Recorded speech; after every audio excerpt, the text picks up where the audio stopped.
Welcome to episode uno, dos, tres.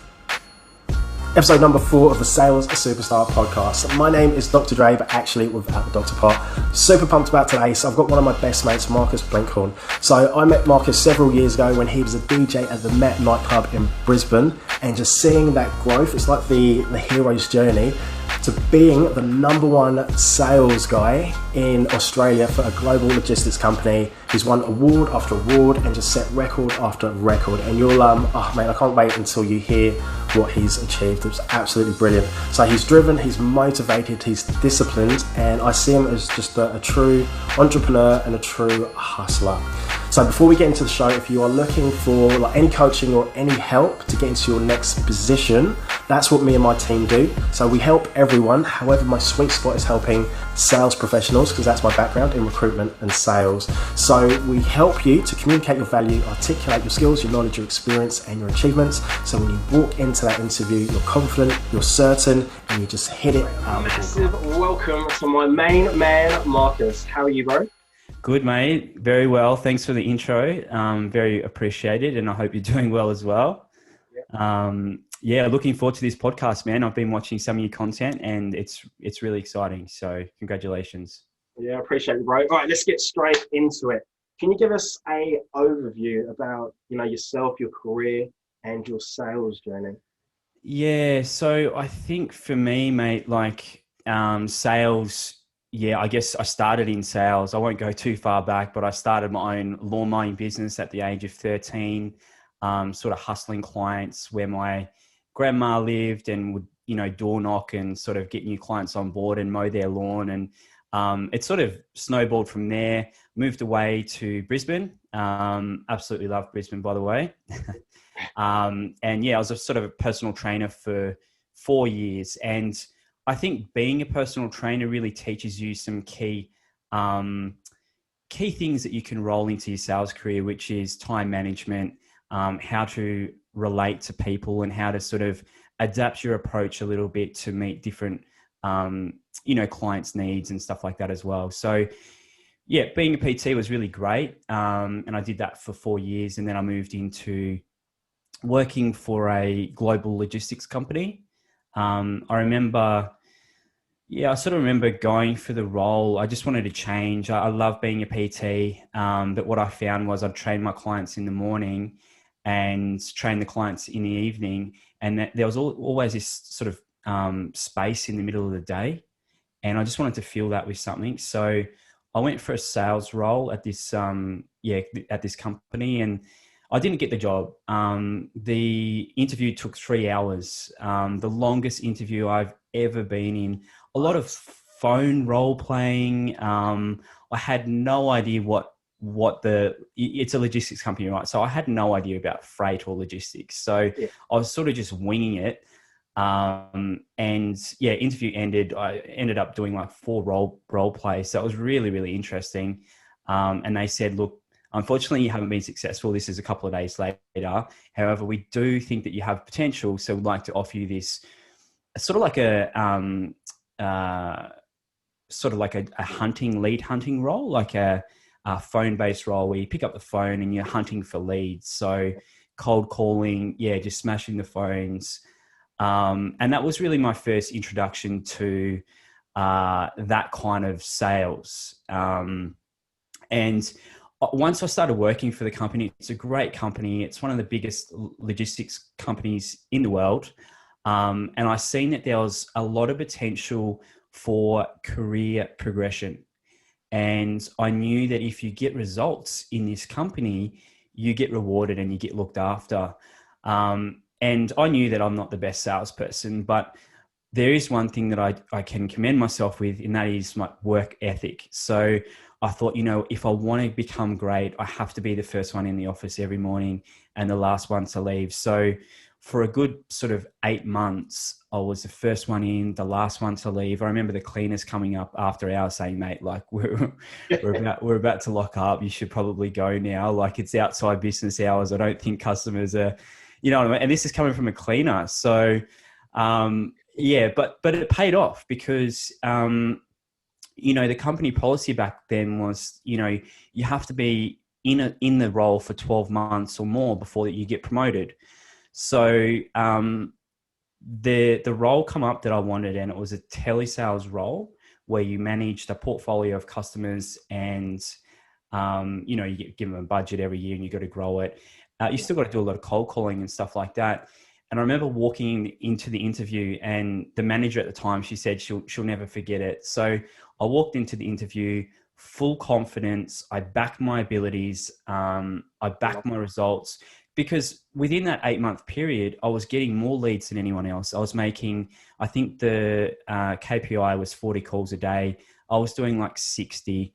It was the minimum requirement, or the goal KPI was 9 leads a day. I was doing 15, 20 leads a day, like broke records every day. Consistently. Like I just wouldn't leave. Like I wouldn't go out of the building until I hit well above the number. That was my goal. Like I just have to keep consistently backing up day in, day out.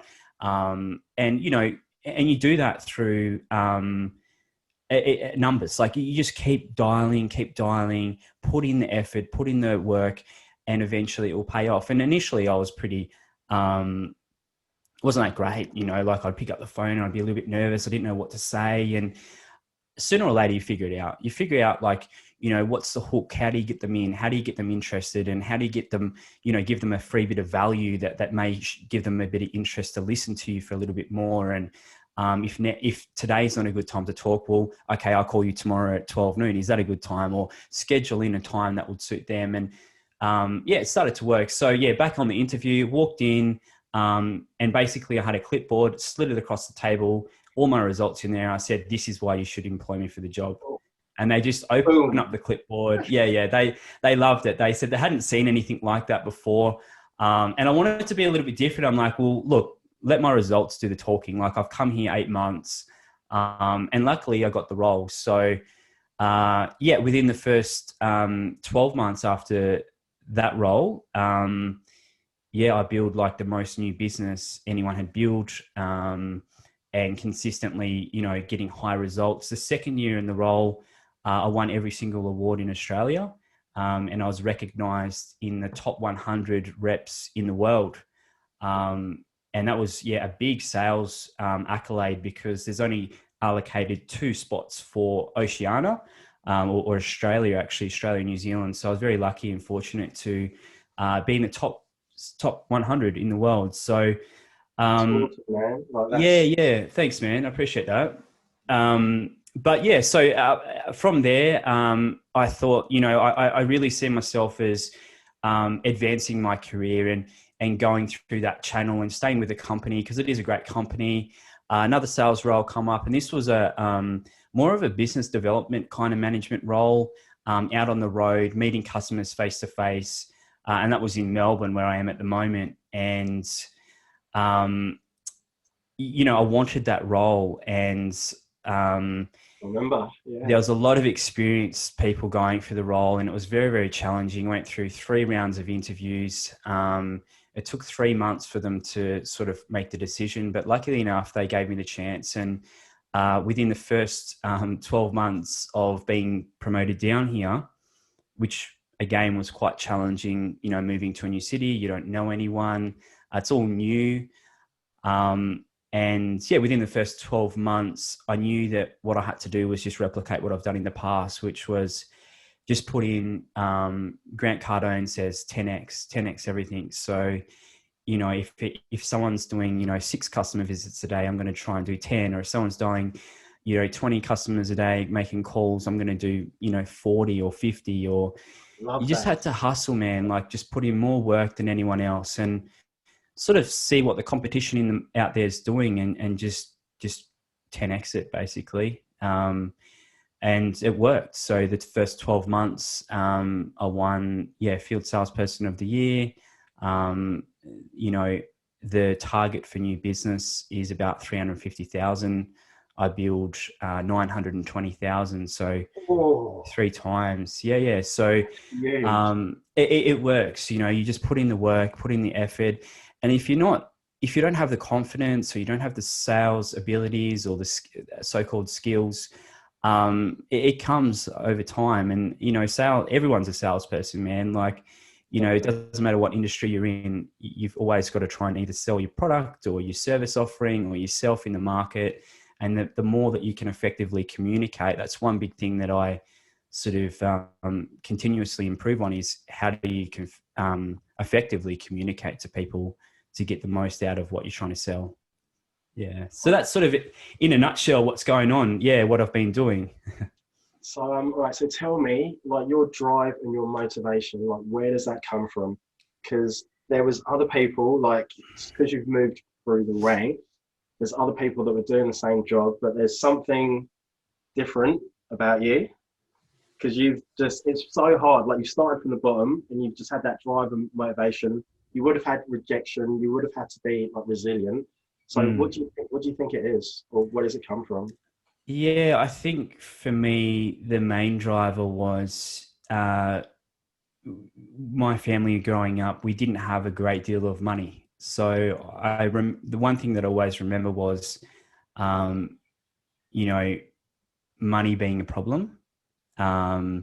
We still went to school and had all, clothing and stuff like that. But I remember quite frequently in our household, it was sort of constant arguments about, money and stuff like that. And I thought to myself, that's certainly one thing that I don't want for myself. And I need to really work hard and, level up in a way to get to the place where money isn't a problem and you can create either multiple streams of income or be, highly advanced in your career where you're making really good money. So that's one driver as well.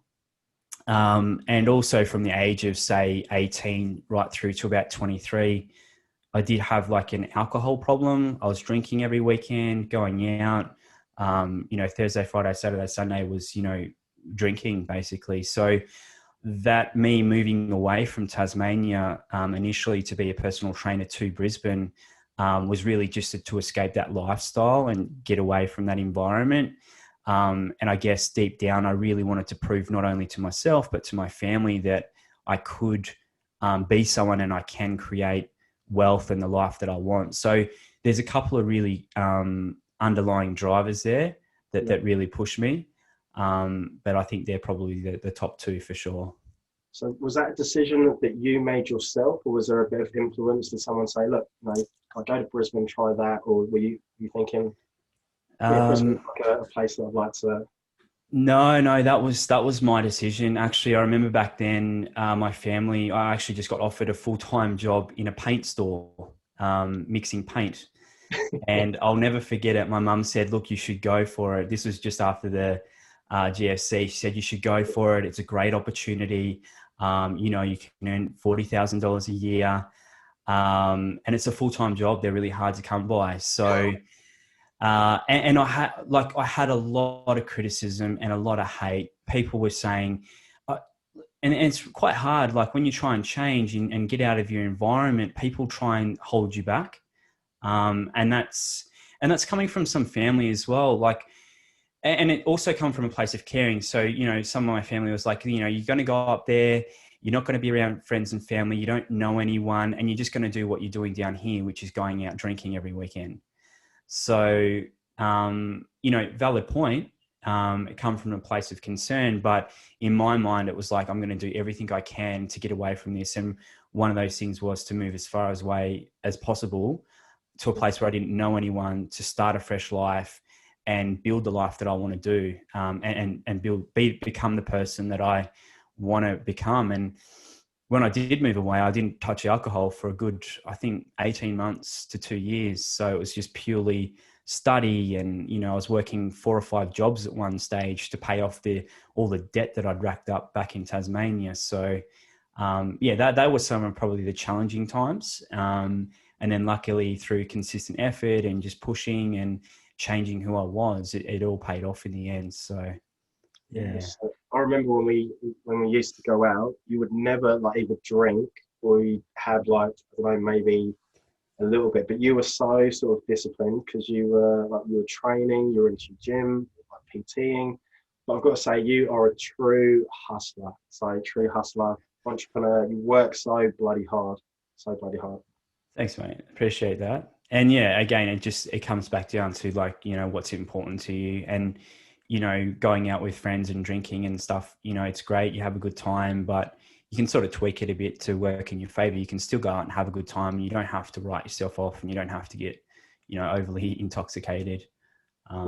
So, my relationship with alcohol hasn't been great over the years. And I think a lot of people struggle with it because in Australia, we do have a big drinking culture.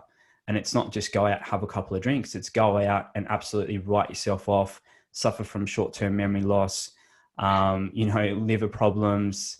There's a lot of problems related to alcohol. So it's an ongoing thing in Australia. I think that, well, not just in Australia, but, everywhere else that needs to be looked at. Yeah. So do you know what? I've actually given up alcohol for 3 months. I started at the beginning of January and haven't touched it. I've given up a few things, which I'll talk to you about another time, but it's, I feel really good. So I've been to the gym, I think, every single day since probably just before January. So it's awesome. Absolutely love it. Yeah. All right. Tell me about your morning routine. So for me, my morning routine is so important because it sets off my day. So tell me, do you have a morning and an evening routine? Or? Yeah, definitely. I definitely think structure. I'm a person of structure, and you can probably relate to this. Like, the more structure that I have, the better the results are. And it really does start in the morning. Like, the first thing you should do is, try and get up at the same time every morning consistently. And I'd encourage anyone to just get out the door, do some exercise, go for a walk, go for a run, go to the gym, just anything to be active. First of all, there's so many advantages. Like, it's going to release good endorphins to make you feel good in the morning. My morning routine is out of bed at the same time, go to the gym or go for a walk, just depending on how I'm feeling. If I'm really sore from training the day before, I'll go for a walk or a run, and come back, have a cold shower. Oh, you do the cold showers? Yeah, I do the cold showers. Yeah, it took a little bit, but you get used to it, and I sort of enjoy it now. It sort of shocks the life out of you in the morning, but it wakes you up. And again, I sort of do it for all the health benefits. It definitely helps with circulation and get you going in the morning. And there's so many health benefits of it you can find on Google and stuff like that. But so cold shower, eat a healthy breakfast. So plan out my nutrition for the day. So I think eating is really important. Making sure your nutrition's on point.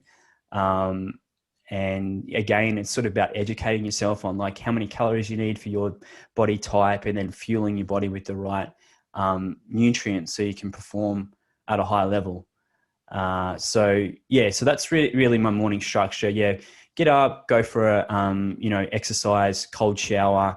And then generally from about 8 to 10, it's sort of on the phones, cold calling, following up with emails and stuff like that. And then I sort of then take an hour, just a bit of a break in mid-morning, to either listen to a podcast, go for another walk. I've been trying to read books, but I just can't absorb the information as well as what I can when I listen to a podcast. So for me, I find it really challenging to obtain information that way.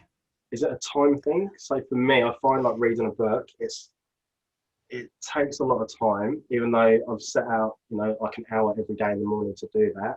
But I love listening to, say, podcast audiobooks because I actually speed it up so I can take in more while I'm training. Yeah, you're right. I think it could be a bit of a time thing as well. Like, I am a very impatient person. Like, I want things to happen here and now. So I guess when you do listen to a podcast, you can be doing other things as well. So multitasking. I don't know how good that is for absorbing the information, but it sort of works for me. Sometimes in the morning when I go for a walk as well, I'll listen to a podcast, and it definitely sort of helps. I think for me, like reading at night would be better, just to get rid of all the screens and try and just sit there and, relax a little bit more. That could work. But definitely in the morning, mid-morning podcast, section out an hour just to sort of do something that I want to do, listen to something that I want to listen to, work on some of my side hustles or whatever it may be.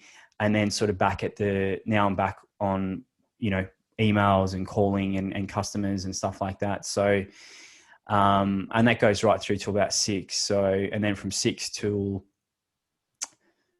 about 10, it's side hustles, which is one of the brands that I'm working on at the moment, which is a jewelry / fashion brand. Been working on it for about 2 years now. I knew the approach that I wanted to go with. I want it to be all ethically manufactured and ethically sourced, and I wanted to have that high-end kind of, the vibes I'm going for is, especially in the fashion industry, sort of like Balenciaga kind of edgy vibes, but mainly in jewelry. Yeah. So that's what I've been working on, and it's all about to finally launch in the next couple of months. Yeah. Which is exciting. Yeah. So there's a few other side projects that I try and work on in my free time in the evenings and on the weekends. Especially the weekends, I like to fill it with stuff that, I like to do as well. But that's mainly the daily structure. And then within that, there's even little structures again. So when I'm on the phones, it's like, okay, schedule out 2 hours where you're just on the phones, and then it's another half hour for emails, and then it might be half hour for admin. So I've got like a daily structure that I just stick to. And I think being a PT really helped with that, with time management and being organized, because, if you train a client from 9 to 10 and your next client's at 10, you have to finish at 10. Yeah. You have to wrap it up. You have to be stretching that client, 9:50 and completely finish. So time management and structure definitely go hand in hand. Awesome. All right. Tell me about some of the podcasts and the books that you've been reading recently, or some of the ones that have really, made an impact on your life. Yeah. I'm a massive fan of Grant Cardone. I love his approach to everything. He's just so out there. The 10X rule, I love that. So some recent ones that I have been listening to, I think I mentioned this to you before, but Rob Dial's been quite interesting for me. So Grant Cardone's all about, 10Xing stuff and, be obsessed or be average and put in the work and hustle and, put in more work than anyone else and outwork the competition. And I love all of that. And Rob Dial's a little bit different in his approach. We're actually very different. It's more about finding, what are your underlying drivers and how do you tap into that, and, meditation and things that will help you create a more powerful mindset. And when you've got a powerful mindset, you can then, put in extra work and, have the confidence to back your abilities and the direction that you're going in. So, Rob Dial, Jay Shetty, he was a monk for 4 years or 5 years or something like that. Which he's got a really, really interesting story. So if you haven't heard of him, definitely check him out. And he's all about, it's great to have money, and it's great to earn a lot of money and have these materialistic things, but deep down, like, what's actually going to make you happy in your authentic self. And it's really about uncovering that, because you can get trapped in this vicious circle of, like, say you earn, 250,000, and then you go from that to 1 million and then 10 million, and you buy all the fancy things that you want to buy and invest in property. And it's just like, it's never enough. Like, you just keep going to the next thing and the next thing, and you want more money, and you make $100 million. And then it's like, well, if you can make $100 million, you can 10X that and make $1 billion. And it's like, when will you ever be satisfied? Yeah, exactly. And I don't think it's necessarily being, like, satisfied with what you've got. I think that having that hunger to always chase and want the next thing and want bigger and better, I think it's more about being fulfilled with what you're doing and sort of finding your purpose in a way, or whatever fulfills you. So I think that's really important. And those two guys really add some value in what they say around that. So their podcasts have been quite powerful, and I'd recommend it for sure. Brilliant. Yeah, love Jay Shetty. I'm going to check out Rob as well. So I haven't heard of him, only through you. So can you tell me about coaches or trainers or mentors that you've worked with and they've had a big impact on you? Coaches or mentors that I've worked with personally. Yeah. Is there Just anyone trying that to. sort of really stands out, or? Look, not personally that I've worked with. And that's one thing that I'm looking to do this year as well, like work with someone within the industry that I want to sort of go into, which is create e-com businesses and stuff like that. So I want to really find a mentor who's actually done it, that can give me a bit of guidance and coaching. But like apart from the Rob Dials, Jay Shetty, and Grant Cardone, I think Tony Robbins and stuff like that. His training courses are just phenomenal. So. And that's another thing that I've got on a list that I want to do this year is the Tony Robbins. Have you done the Tony Robbins courses and I've done quite a events? few of them. Yeah. Have you? I've done, Yeah, yeah, yeah, I've yeah, done UPW, Date with Destiny, and I've yeah, also crewed at the events as well. So at the yeah, moment, they're virtual, yeah. and I know the people that have actually gone to those live events have been like, oh, I'm not too sure about the virtual, but everyone that I've spoken to absolutely loves like the virtual events. Yeah, yeah. So I want to do some of that as well. And I think that, recognizing some areas that I need to improve on, which was uh, digital marketing. So I didn't really know anything about digital marketing when I launched a couple of years ago, a e-com business trying to sell toothbrushes, right? So the thing that I didn't know anything about was digital marketing. So I'm like, okay, how do I learn about digital marketing? I'll just start a digital marketing agency and then try and get clients on board. And then when I get the clients on board, it's like real life. You gotta do this shit, right? Like you gotta make it I happen. love So that. That's taking massive action. Yeah, yeah. love that. So yeah, again, so I started a digital marketing agency on the side. I do work with a few clients at the moment, and over the past 8 to 12 months, I've learned quite a lot about digital marketing and Google Analytics and sort of SEO strategies and paid advertising through Google PPC. I'm very, very familiar with at the moment, and now I've sort of signed up for all these Facebook courses and stuff like that through Founder, which is the online courses. Yeah, so that they have some great courses as well. But yeah, continues to invest in yourself and learn as much as you can, and that's where I'm sort of at the moment with courses and stuff this year. Awesome. All right. So can you give any advice to, say, like young people or people that are frustrated in sales for them Yeah. to kind of reach that next level? Yeah. So if you are frustrated in sales, welcome to the club. Welcome to the club of sales. All I can say is just do not give up. Just keep being persistent. If you find that your approach isn't working, adapt your approach and go again. And just one little thing here is like, I think 40 or 60% of salespeople give up on the prospect within 2 to 3 calls or something like that. But so I can't remember the exact number, but something ridiculous like 70% of sales are closed on the 8th or 9th contact. So basically keep going, keep at it, be persistent. If you're getting no after no after no after no, welcome to the club. That's just what happens. And I'd say, look, just try and adapt your approach, try and add free value if you can. I know some things that are in the past that have helped me is just be authentic with what you're trying to do. If you know what you can add to their business, or if you know the value you can add, just be authentic and communicate that in the best possible way. Don't try these sales bullshit tactics where you try and mirror the person or you try and hook them in with all this shit. Just be authentic and be yourself, like back yourself, back your abilities. This whole like mirroring the person and copying their actions and hey. That's what I teach my clients to do. Mirror yeah. Look, I think that part of effectively communicating is adapting your approach to different people, but becoming one person, don't do it. But yeah, definitely adapt your approach for sure. And that's, again, effectively communicating, understand their business. But yeah, entrepreneurs out there wanting to do their own thing, do not listen to anyone who hasn't done it before.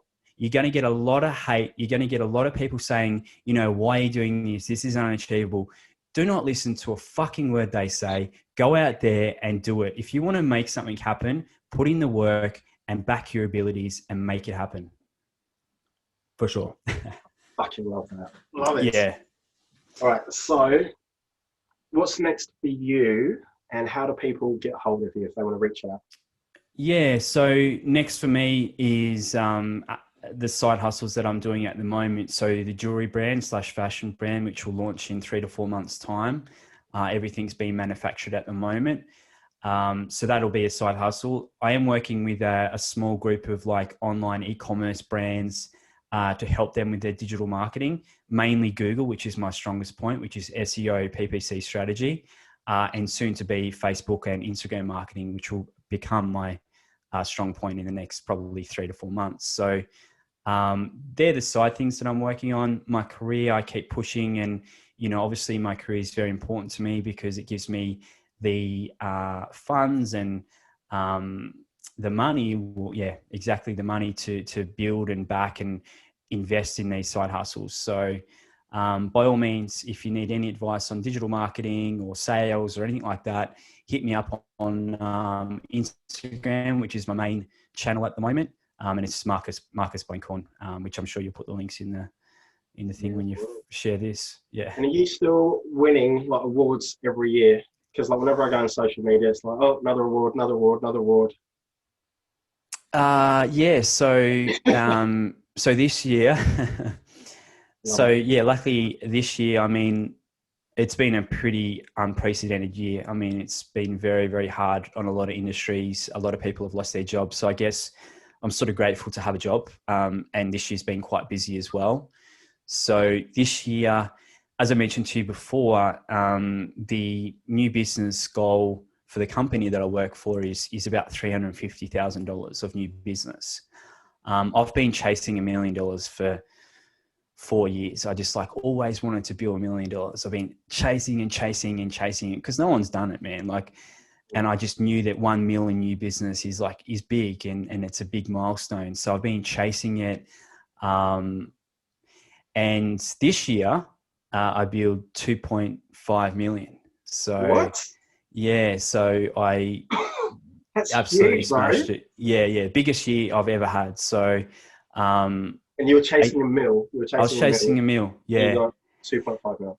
2.5. Yeah. So landed some really, really big clients. Very fortunate. And again, some of these clients I've been at for 2 years, like literally at them for 2 years to try and get them on board. And clearly my approach wasn't working. So I had to slowly adapt it until I got it. And this is what, you know, with entrepreneurs and other people in sales, just keep at it. Don't give up. And it will pay off. So that's my biggest advice.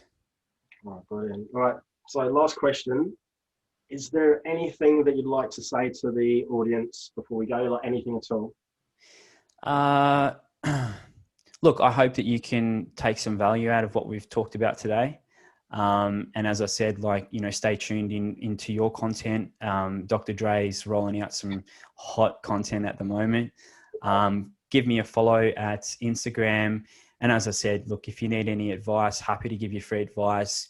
If you're starting an online e-commerce brand or business, or you've got an idea and you're just not sure about it and you want to float the idea past me, let me know. I'll give you some advice, whether it's, you know, sourcing suppliers, how do you use Shopify? Like I can build some certified Shopify plugin kind of person. So I can build sites and plug all the stuff in that you need to do to build an online e-commerce business and get it going straight away.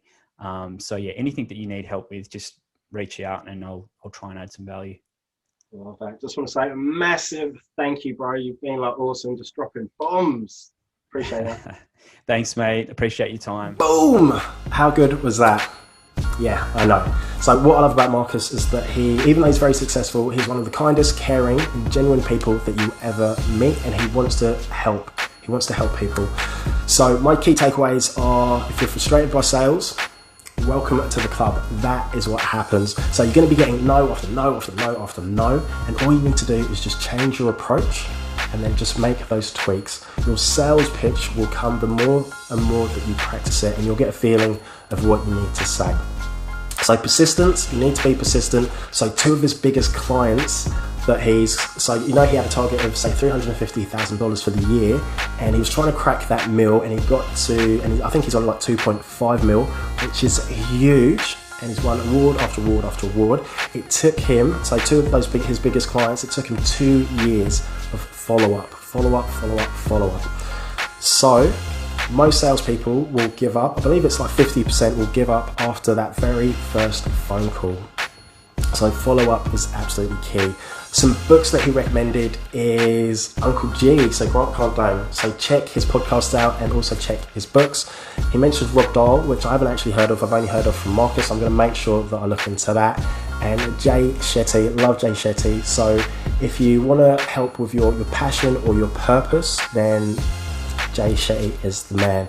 I also love that Marcus started his very first business at age 14, like mowing lawns. And I find with a lot of successful entrepreneurs, that's what they do. They start businesses at very young ages. And I love that Marcus was also very open and vulnerable about where his motivation and drive has come from. So I hope you guys enjoyed the show. Let me know what you think. Can't wait for next week. Be awesome. Be you.